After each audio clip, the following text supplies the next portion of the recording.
జగన్ మీద ఎయిర్పోర్ట్లను హత్య ప్రయత్నం చేసింది శ్రీనివాస్ అనేటువంటి వ్యక్తి. దేంతో అంటే కోడికత్తితో చంపబోయాడు. ఇది విషయం.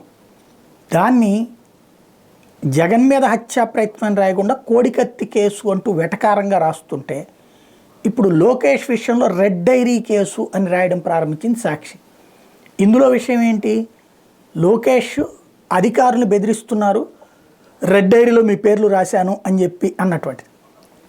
దాని మీదన ఇప్పుడు రెడ్ డైరీ కేసు అంటూ వీళ్ళు కొత్త కాన్సెప్ట్ బిగిన్ చేశారు. టీడీపీ ప్రభుత్వ హయాంలో కుంభకోణాలపై కేసులు దర్యాప్తును ప్రభావితం చేసేలా కీలక సాక్షులను భయభ్రాంతులకు గురి చేసేలా నారా లోకేష్ అధికారులను బెదిరిస్తున్నారు. ఏపీసీఐడి దాఖలు చేసిన పిటిషన్ మీద విచారణ విజయవాడ ఏసీబీ న్యాయస్థానం ఫిబ్రవరి 6వ తేదీకి వాయిదా వేసింది.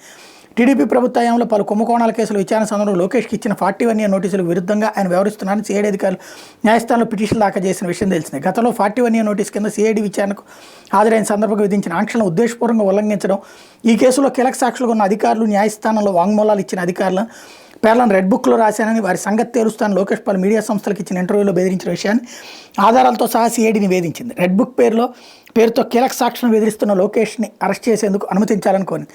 కాగా ఈ కేసులో జారీ చేసిన నోటీసులను తీసుకునేందుకు లోకేష్ సుముఖత చూపలేదు. నోటీసులు అందించేందుకు 2 సార్లు ఆయన ఇంటికి వెళ్లిన సిఐడి అధికారులకు అందుబాటులోకి రాలేదు. దీంతో నోటీసులను పోస్టులో లోకేష్ నివాసానికి పంపారు. ఆ నోటీసులను కూడా తీసుకునేందుకు ఆయన నిరాకరించారు.